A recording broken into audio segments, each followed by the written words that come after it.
Eu estou lendo a autobiografia A Parte e o Todo do físico Werner Heisenberg. Nesse livro, ele conta que liderou a construção da bomba atômica na Alemanha e essa missão lhe trouxe muitos conflitos internos. Segundo ele, sua intenção era preservar a ciência alemã das garras do regime nazista. Mas essa missão não foi bem vista nem pela comunidade científica, muito menos por muitos dos seus amigos. De 1942 a 1945, Heisenberg esteve à frente do Instituto Max Planck, em Berlim, um dos mais importantes institutos de pesquisa da Alemanha. Durante a Segunda Guerra Mundial, trabalhou com Otto Hahn, um dos descobridores da fissão nuclear no projeto de um reator. Liderar o programa de construção da bomba atômica na Alemanha, mesmo não sendo nazista, fez as relações de Heisenberg com seu principal mentor intelectual, o físico dinamarquês Niels Bohr, ficarem atritadas. A partir da Segunda Guerra Mundial, Heisenberg tornou públicas as razões que o levaram a contribuir, mesmo contra sua vontade, para que a ciência alemã não desaparecesse sob o regime nazista. Sua maior preocupação era com o pós-guerra. Certa vez ele ouviu a seguinte frase: pense no tempo posterior à catástrofe. E aí ele concluiu: teríamos que formar ilhas, reunir gente jovem ao nosso redor e ajudá-la a construir um mundo novo e melhor. Vamos fazer o seguinte, vamos conversar com o especialista para entendermos melhor o que se passava na cabeça de Werner Heisenberg. Vem comigo.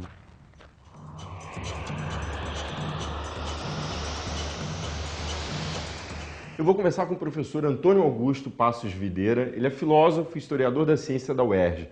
Que dilema que assolava Heisenberg durante o regime nazista? O problema maior, me parece, é que ele ficou num país governado por uma ditadura racista, o que feria os seus princípios morais.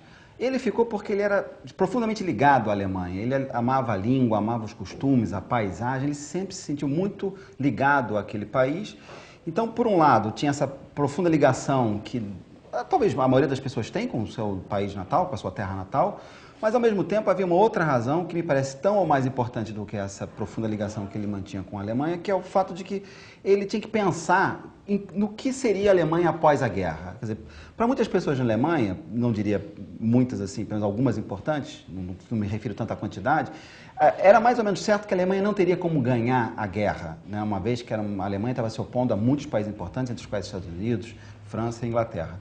Então, sabendo ou tendo uma certa certeza íntima, interna, de que a Alemanha perderia a guerra, ele e outros, por exemplo, Max Planck, pensaram como é que seria a Alemanha depois da guerra. E aí eles pensaram, nós temos que ficar para evitar que a destruição seja completa. Nós temos que ficar para fazer com que aqueles poucos que são sérios, que são competentes, que são honestos, se reúnam e possam ficar juntos como que numa ilha protegida, num ambiente certamente muito artificial, mas que certos valores, certos princípios, certos interesses possam se manter vivos, existentes em função dessa união entre as pessoas. Porque depois que a guerra terminar, essas pessoas poderão tentar, nunca se sabe, recuperar o prestígio, a qualidade que a ciência, o ensino, a cultura na Alemanha tinham até a entrada do Hitler no poder.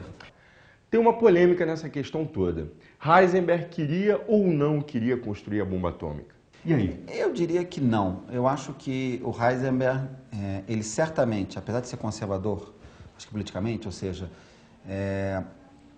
se sentir pouco à vontade, como eu disse antes, num país de uma democracia de massas, onde todos têm o mesmo peso e importância políticos, eu diria que ele não queria, de forma alguma, construir um artefato militar que, nas mãos dos nazistas, do regime de Hitler, se transformasse numa bomba que poderia significar a sobrevida desse regime. Então, acho que ele vai, de alguma forma, participar, ele tem que participar, ele se sente coagido a tanto, né? Ele, em função do fato de justamente ter permanecido na Alemanha e querendo sempre preservar a possibilidade de, no futuro, junto com alguns colaboradores, reconstruir a ciência na Alemanha, ele participa. Agora, eu acho que ele faz isso de um modo tal a evitar que os nazistas tenham a bomba atômica. Além do que, parece um pouco que ele não precisou nem muito se esforçar, seja para não construir ou para construir, não havia como construir. Se a gente pensa no que se passou no Projeto Manhattan, para que os americanos fizessem a bomba em 2 anos, a Alemanha não tinha a menor condição de ter tanta gente, tantos recursos financeiros, tantos recursos industriais, técnicos, minerais para construir.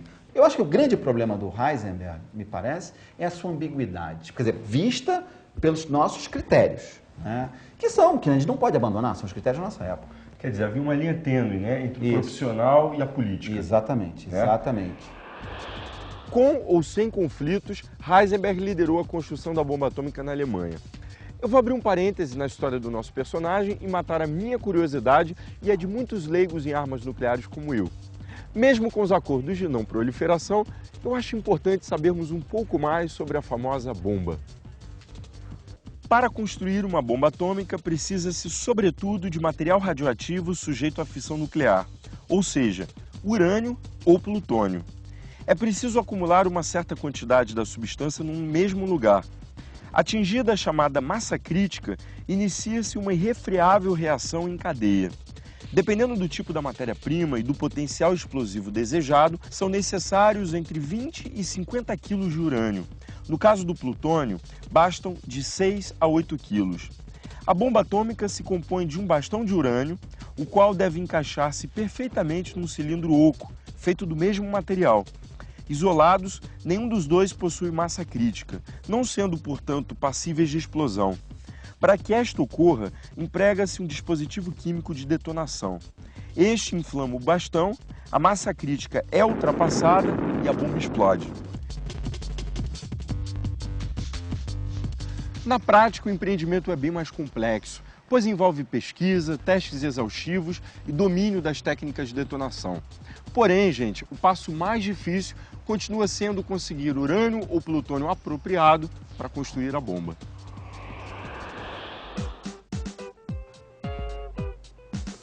Vamos voltar a Heisenberg.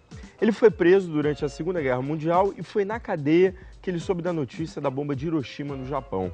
Depois de libertado, ele voltou à direção do Instituto Max Planck, onde ajudou a reconstruir a ciência alemã e a lançar as bases da atual física de partículas. Ao longo de sua vida, Heisenberg conviveu com 5 regimes políticos diferentes na Alemanha. Em praticamente todos esses regimes, ele vivenciou situações e posições importantes. De certa maneira, a vida e a obra de Heisenberg podem ser compreendidas como um espelho do que aconteceu na Europa ao longo do século XX.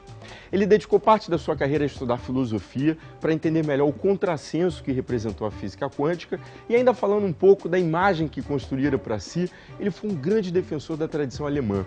Suas realizações científicas e ações políticas devem ser compreendidas a partir da sua visão de mundo e da época em que ele viveu. É isso aí, gente. Chegamos ao fim de mais uma homenagem a um grande cientista que marcou a história da ciência mundial e eu espero vocês no próximo Globo Ciência. Tchau!